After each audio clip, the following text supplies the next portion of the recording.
Hello and welcome. I'm Les Brown, and I'm thrilled to have this opportunity to be a part of this exciting series, Foundations for Success. Now, this module covers the topic of communication. Some people might call Jim Rohn a motivational speaker, but I've always considered Jim more of a professor or statesman when he spoke. His style of speaking was deliberate. His style of speaking was something that captivated audiences and had them on the edge of their seats. When I first heard him speak, it was at a Best Line Products convention in the early stages of the multi-level marketing industry. And I was hanging on every word that he spoke. And he taught me about communication. And I'm going to share some things that I've learned from Jim and some things that I've learned in doing this for over 40 years that you can use right now. The goal of communication to me is to create an experience. And that's what Jim did. He created an experience when he spoke that gave me a vision of myself beyond my circumstances and mental conditioning. I was born in a poor section of Miami, Florida called Liberty City, an abandoned building on a floor with a twin brother. And when we were 6 weeks of age, we were adopted by Mrs. Mamie Brown. Whenever I speak, I always say that all that I am and all that I ever hope to be, I owe to my mother. And Jim taught me how to use my story to be strategic and transforming an audience individually and collectively, how to use your personal story to impact an audience. And impact drives attendance, and it also increases your ability to move an audience, to influence them, and to demand more for what it is that you're charging for your services. And so when you think about the power of communication, you literally can change people's lives. When I speak, there's something that I want to achieve when I'm speaking to that audience strategically and experientially in the delivery of the presentation. And that is that whenever you speak to an audience, and Jim obviously, he knew this, that the people in the audience, individually and collectively, they're asking three questions. Who are you? What do you have? And why should I care? And so when you answer those questions, now you're able to develop a level of confidence and trust and be able to create a bonding with the audience. And Jim knew how to use humor. He could use scripture. He could take a simple scripture and expand it and paint a picture in your mind. He could take a quote and make it profound. And most of the quotes that Jim used are things that he created. Jim was a thinker. He was an original thinker. I can hear him now. When the end comes for you, let it find you conquering a new mountain, not sliding down an old one. Another one that I love very much. Your life is either a warning or it's an example. A warning of what not to do or an example of what to do. And so when Jim spoke in the area of communication, Jim gave us some things that we can really sink our teeth into. It was instructional. You had something to walk away with. It was more than just a good feeling, but you felt good.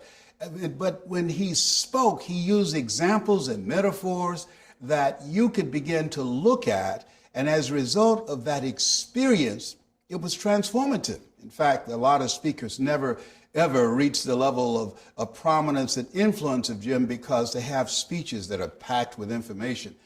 We all know that if information could change people, everybody would be skinny, rich, and happy. But Jim knew it was not just about the information, and he provided a lot of good information, but it was about creating an experience. Oliver Wendell Holmes said that once a man or woman's mind has been expanded with an idea, concept, or experience, it can never be satisfied to going back to where it was. So what does it mean to be a good communicator?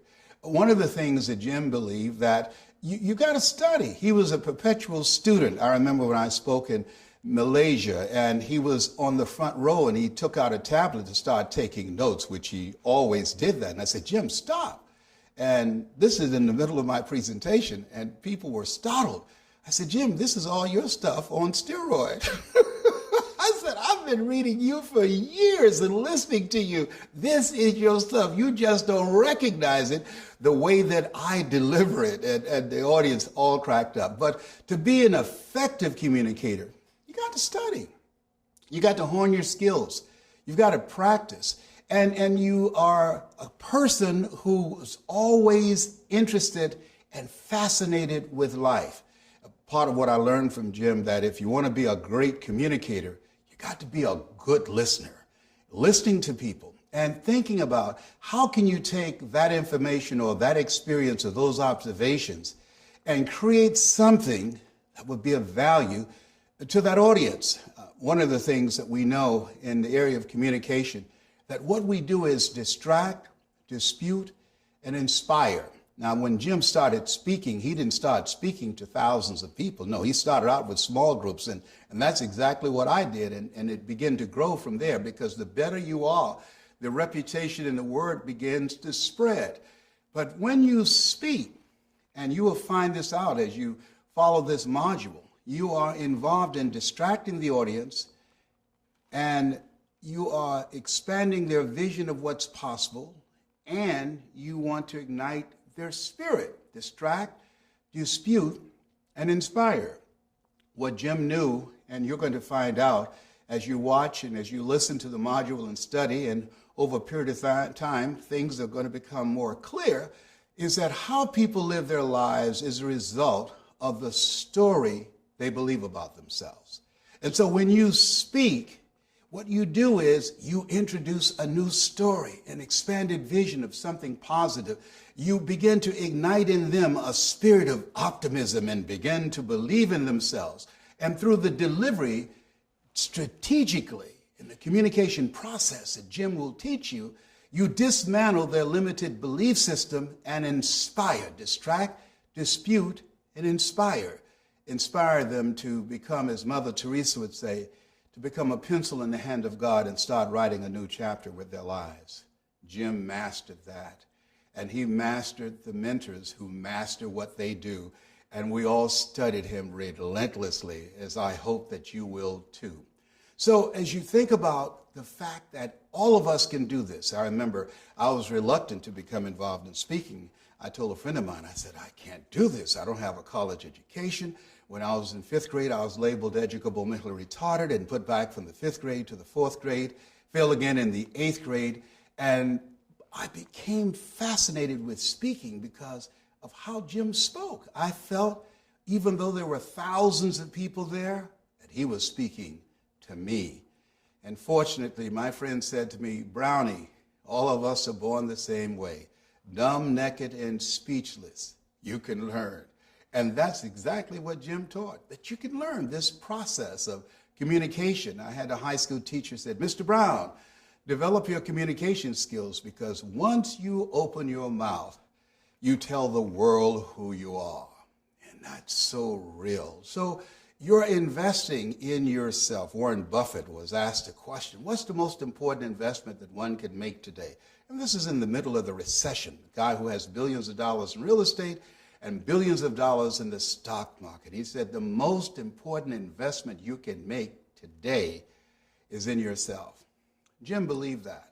And you're investing in yourself to study the words of Jim Rohn and how to become more effective as a communicator, how to begin to expand people's minds, touch their hearts, and ignite their spirit.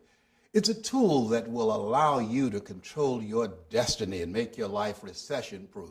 It's a tool that will allow you to be in charge of your life. The late Peter Drucker said that this is the era of the 3 C's, accelerated change, overwhelming complexity, and tremendous competition.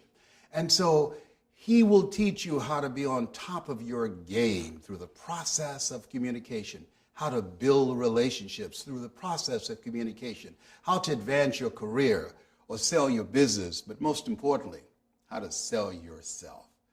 You have something special. You have greatness within you. And listening to the words of Jim Rohn and following his instructions, he will bring out that greatness in you. My name is Les Brown. You have something special. You have greatness within you. That's my story, and I'm sticking to it. Thank you, Jim.